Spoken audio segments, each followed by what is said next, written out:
Tell 'em run it up. I wake up. I wake up. Flex. Thumb down that. Check. No drip this. Tell 'em run it up.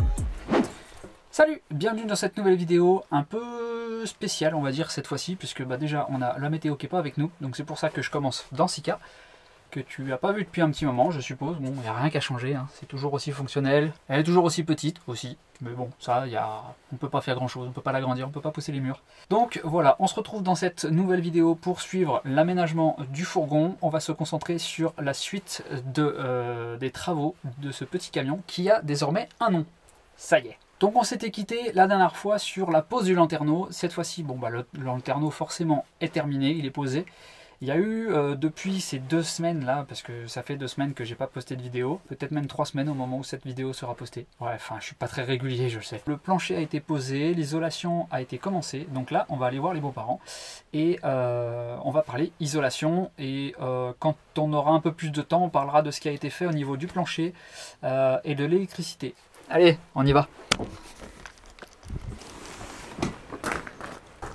On va aller frapper.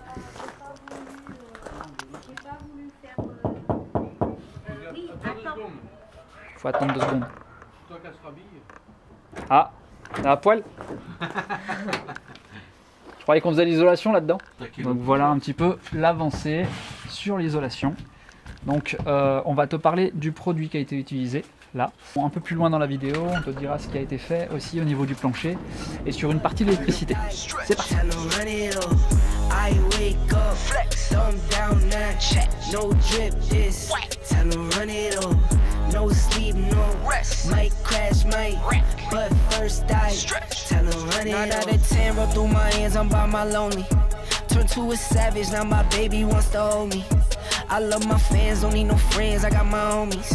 Thought I could trust you, I find out you tried to zone me. I'm number 1 up on that court, I'm Nick McGrady. The first one in, the last one out, can't call me lazy. En fin de compte, ça, c'est génial. C'est mieux que le liège projeté. Enfin, pour moi, c'est mon avis perso. Ouais. Parce qu'on a regardé avec le liège, et ça, quand tu mets ta main dessus quand c'est sec, on sent de la chaleur, ce qu'il n'y a pas avec le liège. Et à mettre, j'ai mis ça, j'ai mis, allez, 1 minute, même pas, 30 secondes pour y faire. Et c'est pas beaucoup plus cher que le liège. Et franchement, c'est le top. Ah ouais, je kiffe grave. Ouais, moi je vous le conseille. Hein.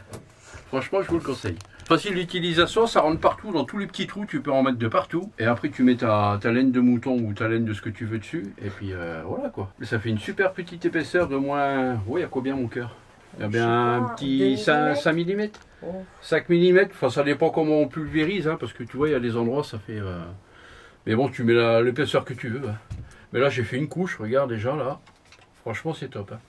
Et c'est un produit qui est génial parce que il est anti-humidité, enfin, il coupe les ponts thermiques et il isole en même temps. Donc il a plusieurs cordes à son arc et franchement, il est bien. Après, je vous mettrai avec Kevin les descriptifs et le détail complet de ce qu'il apporte et ce qu'il fait quoi. Voilà. Génial. Avec le petit bout pour pulvériser. Bah, par contre, il faut que je le nettoie parce que sinon il va sécher. Ouais. Donc là, c'est une buse en fait qui est. Ouais, c'est la buse, on la tourne pour faire un jet comme ça ou comme ça, vertical, horizontal, comme on veut. Okay. Par contre, il faut que je prenne la bombe pour nettoyer. Une bombe de nettoyage, c'est-à-dire à chaque utilisation de bombe, il vaut mieux, si vous ne faites pas la suite tout de suite, il vaut mieux le rincer avec ça là. Mais ça, il vous le donne avec. Hein. C'est un produit pour éviter que ça colle dans le pistolet. C'est un kit complet, donc ouais, c'est un kit complet. Le produit, le nettoyage et la buse. Ouais. Mais moi, franchement, je trouve que c'est top. En plus, au niveau pont thermique, quand c'était bien sec, là, on a fait déjà un essai la semaine dernière, là. Franchement, j'étais épaté. Ah ouais, comment c'est chaud, on met sa main dessus, pourtant il a fait bien froid cette semaine. Hein. Ouais. La carrosserie était gelée, mais là où on en a mis, et puis ça tient bien, hein, ça colle. Hein. Donc là, je pense que ça colle même mieux que le liège. Là-dessus, tu vas mettre ton liège. Ah non, je ne vais même pas en mettre de liège. Du coup, tu ne mets pas. Là, ouais. Je voulais en mettre, puis je ne vais pas en mettre, ça sert à rien. Donc tu remplaces complètement. Ça sert à rien parce qu'on a fait un essai avec un petit bout de liège qu'on a recollé dessus. En fin de compte, le liège, il fait ressortir le froid. D'accord. Je sais pas pourquoi, mais le truc qu'on a mis, c'était pas top, quoi, en fait. Non, Donc non, on va comme mettre ça. directement notre laine de coton dessus et franchement ça va être bien. Quitte à repasser une deuxième petite couche. Oui, là où ça des endroits on va manque. repasser un petit peu. De toute façon j'ai pris assez de bombes pour faire tout le fourgon, donc on est large. Là il faut une bombe pour faire tout ça. Et Plus le passage le de plafond, du coup, tu vas faire pareil? Pareil. Ça va tenir aussi? Ah bah oui. Ok. Ah mais ça tient bien, hein. Franchement ça colle. Hein. Là quand ça a commencé à prendre, on a essayé d'enlever des petits... Bah, si t'as pas le produit pour l'enlever tout de suite avant que ça sec. Et une fois que c'est sec, bah, ça accroche vraiment. J'ai essayé de le déchirer, ça reste collé à la... Bah tu peux, hein. Mais Du coup, le l'avantage, blanc, c'est que tu peux aller dans les recoins ouais, et tout, voilà, partout, ouais. quoi. Avec ça, tu vas dans les petits recoins, tu vas partout. Donc Ok. tu laisses pas de pont nulle part en fait. Si c'est bien...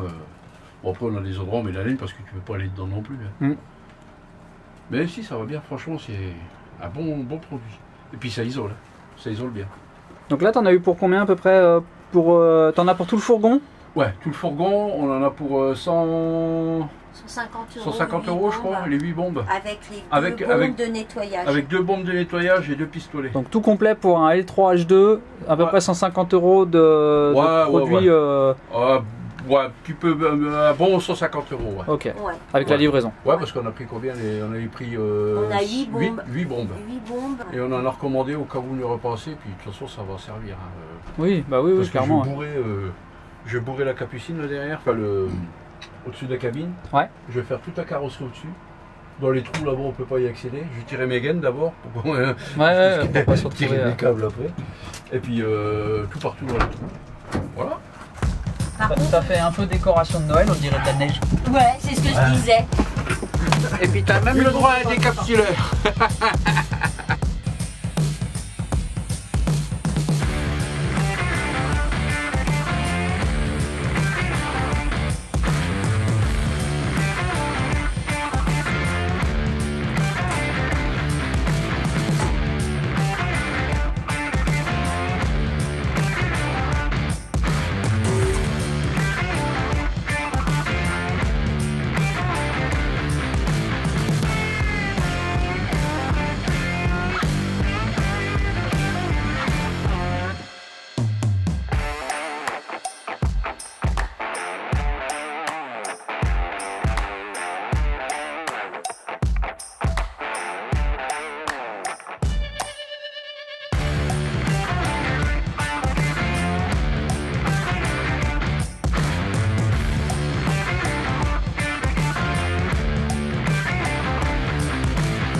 Bon, t'es content? Oui. Ça avance bien? Ça commence. Plus dur c'est de se lancer. Hein. Une fois que t'es parti après, ça va. Mais...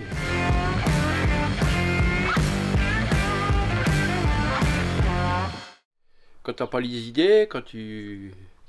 Ça gamberge beaucoup. En plus le sol il est... Ça, Faut c'est rattraper plus les compliqué, hauteurs, ouais. faut rattraper les hauteurs des bois, faut, si tu veux que ce soit bien niveau, bien pile poil, que mon plancher il soit bien en contact avec le styro dur et qu'il n'y ait pas de vide quoi. Parce que sinon après ça Ah, faut travaille. que ça colle bien. S'il y a du vide ça travaille et c'est pas bon. Puis là il y aura un petit peu d'air dessous, donc c'est pas plus mal. C'est pour ça que je veux pas coller le liège, je le colle pas. C'est avec les stilles ça va faire un passage d'air dessous. Oh, Pas ça plus fait un mal. vide d'air, ouais. Ouais, un petit vide d'air, ouais. C'est pas plus mal. Hein. Donc, au niveau du plancher, ça y est, il est terminé? Ouais. Ouais, c'est fait, ouais. Donc, tu as posé... Là, j'ai mis du liège. Après, j'ai mis du styro dur. 4 cm. Oui, 4 cm 5 de styro dur. Une couche de liège et l'OSB. l'OSB par-dessus. Terminé. Et ça va très bien. J'ai récupéré par contre tous les crochets, enfin une partie des crochets qu'il y avait d'origine sur le châssis. Bon, je ne vais pas en faire avec quelque chose des crochets, hein, mais je vais récupérer par contre c'est les filetages pour fixer les meubles. Comme ça, les meubles ils seront fixés carrément au châssis. Okay. Je vais essayer d'accrocher le maximum à la caisse. Parce que même les meubles hauts, après, hein, ça va être vissé là-dedans. Parce que j'ai pas envie que si j'y visse dans le bois, après ça fout tout le camp, quoi. Donc ça va être pris, je vais tout visser là-dedans, dans le châssis, dans le plancher. J'ai récupéré tous les filetages pour y mettre, comme ça au moins. Et du coup, ceux du fond, ça va être dans le coffre, ça sera au cas où pour tenir de... Ouais, si j'ai un truc à arrimer dans le coffre... C'est bien ça, c'est une bonne idée. Petite sangle avec des crochets, et puis voilà. Et puis comme ceux-là, ils sont au niveau du lit, c'est pareil, et ils seront traversants en diagonale avec ceux qui sont derrière, comme ce sera la partie du coffre. Donc si je veux mettre quelque chose pour y tenir, je sais pas, une cuve à eau, ou je sais rien, je sais pas, je vais voir. Des vélos, je sais pas. Tu peux mettre ce que tu veux. Au moins ça tiendra. Sécurité supplémentaire pour arrimer le matériel, quoi. Et au niveau de l'électricité, du coup, tu as tout simplifié. J'ai super simplifié, c'est-à-dire j'ai tout enlevé. J'ai tout enlevé, complet. J'ai carrément tout supprimé, sauf le Webasto. Alors j'ai vu une vidéo une fois sur le gars, non c'est pas une vidéo, si c'était une vidéo. Le gars il avait démonté son tableau électrique comme nous en l'ambulance, parce qu'il avait acheté une ambulance comme nous. Et derrière ce tableau électrique il a ça. Donc ça c'est le système de contrôle pour régler la température du Webasto. Et il n'arrivait pas à le remettre en route. Ce qu'on croit que c'est compliqué à la base, c'est que chez les équipementiers, donc nous c'est JIFA. JIFA en fait ils ont coupé les fils et ils ont branché directement dans leur tableau à eux. Alors ça a l'air super compliqué, mais en fait compte c'est tout simple. Il faut juste rebrancher les connexions ensemble. Moi j'ai fait un truc provisoire, c'était juste pour voir si ça fonctionne. Donc là les fils là ils vont avec celui-là, donc j'ai fait un pontage. Et puis pareil pour celui-là. Ensuite il y a la sonde de température. Et puis les fils de mise en route ils sont en bas déjà d'origine, donc il y a juste à brancher un plus et un moins. Et puis après vous remettez en route. Donc là tu as complètement tout enlevé ta platine qui était ici. J'ai tout enlevé. T'as tout enlevé, parce qu'il y avait des relais, il y avait des relais, des machins, des trucs et des bidules. Moi, je veux faire un truc simple. Il y avait pas, ça avait aucune utilité en fait. Bah, alors à la base, celui qui veut pas se faire chier et qui veut garder tout le système avec tous les trucs électriques, dans ces cas-là, il touche pas, il touche à rien, il laisse son tableau. Ouais. Il refait un coffrage et le refixe dessus. Mais il y a beaucoup de gens qui veulent refaire différemment. Donc rajouterait des prises ou faire un éclairage différent. Mais après, tu as des fils qui traînent de partout et qui servent à rien en fait. Parce que c'est un risque de court-circuit aussi quoi. 2, 4, 6, il y avait 6 supports de LED au plafond, plus les éclairages sur les côtés, les prises et tout, ça fait un paquet de fils phénoménal et on n'en utilise pas, même pas la moitié en fait. Parce qu'au niveau éclairage, on va avoir une grosse éclairage au fond, au-dessus du lit, une ici, puis je vais avoir ces petites merdouilles là, que je conserve quand même et je vais quand même l'utiliser si je veux une petite lumière faible, parce que ça éclaire pas fort. Hein. Et puis après il y aura quoi? Il y aura les prises, 2 lampes derrière le lit pour la lecture le soir et puis brancher les téléphones pour les mettre en charge. Et il y aura 220 volts au niveau de la cuisine, mais il y aura du 12 volts aussi. Donc en fin de compte, j'ai même pas la moitié de ce qu'il y avait d'origine que je vais me servir. Tu as gardé juste ton faisceau pour la batterie secondaire, du coup quand même. Qui part de la cabine. Voilà, j'ai refait un truc provisoire pour... j'ai refait un branchement provisoire pour faire fonctionner le Webasto, tu vois. Avec un coupe-circuit. Donc je me suis mis un coupe-circuit, là c'est une boîte de dérivation, donc il y a le plus de batterie qui arrive dedans. Après j'ai le plus qui va au coupe-batterie et qui réalimente, tu vois, ça c'est le fil qui va au fusible et qui réalimente le Webasto. La masse, elle est là, hein, tout simplement. Mais ça c'est provisoire, hein. Après je vais refaire un truc bien nickel. De toute façon il sera dans un caisson après. Ouais, je refais mon caisson là, tu vois, autour. Donc je voulais pas le démonter comme c'est fait d'origine et puis qui fonctionne super bien. Donc je n'ai pas voulu y toucher. Donc je le laisse tel quel. Et puis quand je vais faire l'aménagement, après je vais refaire un truc bien propre. Et surtout que c'est un 5,5 kW. C'est un 5,5 kW. Même pas besoin de le mettre à fond quoi. Ah bah non, voilà, il n'est pas encore isolé en plein. Même sans isolation, tu le mets 10 minutes après, ça fait une chaleur là-dedans, un truc de dingue. Moi j'en ai un comme ça dans mon camion, si je le laisse plein pot, je monte à 40-45 degrés, peut-être même plus. C'est un truc de malade. Je l'ai oublié une fois, je l'ai mis à fond, je me suis réveillé la nuit, j'étais en transpiration dans la cabine. C'est un truc de dingue comment ça chauffe ça. Ok, donc ça a bien avancé du coup. Ouais, bah doucement. Doucement, mais on avance, doucement, mais on avance. L'isolation, elle est commencée, on perd du temps le parce plancher... que, on perd du temps parce qu'on réfléchit beaucoup à comment on va faire et ce qu'on va utiliser comme matériel. Donc l'isolation, au début, on était sur le liège, mais en fin de compte, le liège, c'est une galère à coller. Moi, on m'a rapporté qu'avec la chaleur du soleil, si vous allez dans des endroits où il fait super chaud, et ben, la colle, elle arrive à se ramollir, et puis le liège, il peut... Il se décolle derrière les panneaux d'isolation. Ouais. D'accord. Alors le liège projeté, je sais pas si c'est pareil, parce que je sais pas ce que j'utilise comme colle, mais je sais que ça par contre, ça bougera pas. Ça c'est... En plus, quand je vais mettre ma laine de coton dessus, tu as vu comment ça fait de la mousse. Et ben il y aura une circulation d'air quand même entre l'isolation de l'air qui sera emprisonné. De la caisse et voilà.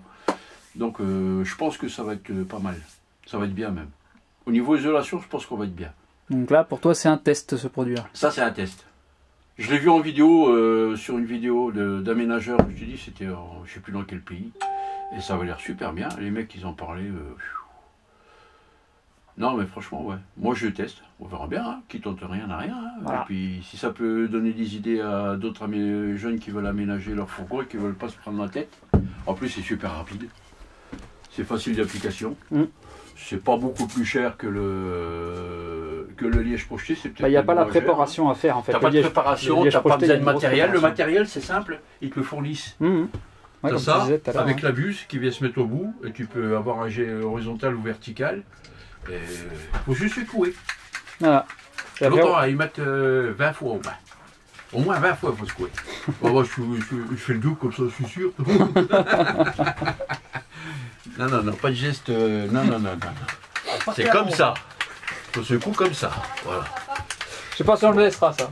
Non, on va peut-être pas. Voilà, on le dégage la vidéo. Moi, je vais le laisser travailler parce que voilà, j'ai pas vraiment de masque et puis c'est un peu dangereux aussi les petites particules qui volent. Ouais. Donc, voilà. Ouais, c'est je pour vais ça le que laisser faire. Je vais le laisser s'intoxiquer tout seul. Ouais.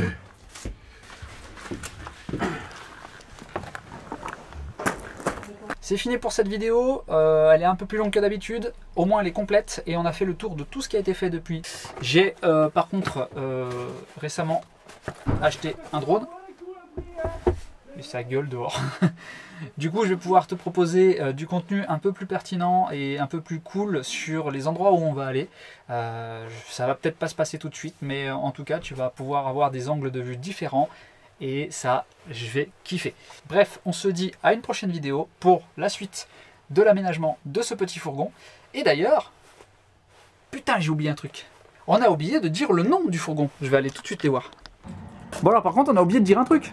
Le nom du fourgon. Du fourgon, bah, on a décidé Patapon. Patapon. Patapon. Patapon. Pimpon. Voilà. Et c'est une suggestion d'un abonné sur la dernière vidéo, je crois. La dernière vidéo, ou l'avant-dernière, ou je sais plus pas, sur une des vidéos du fourgon, voilà. en commentaire. Et du coup, bah, j'ai fait passer le message et merci à l'abonné parce qu'on avait des idées, mais on savait pas trop se fixer. Puis en fin de compte, Patapon, ça va très bien. Donc voilà. Comme on voulait l'appeler Papon et qu'on ne peut pas parce que c'est déjà pris. C'est déjà pris, Patapon, c'est mignon, puis nous on aime bien. Voilà, Patapon. Voilà.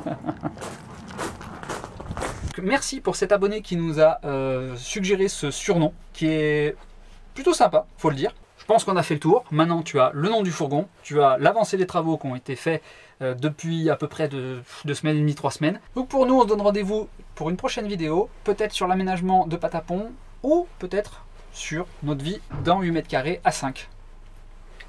On verra bien, suivant ce que j'arrive à faire en premier. Allez, ciao!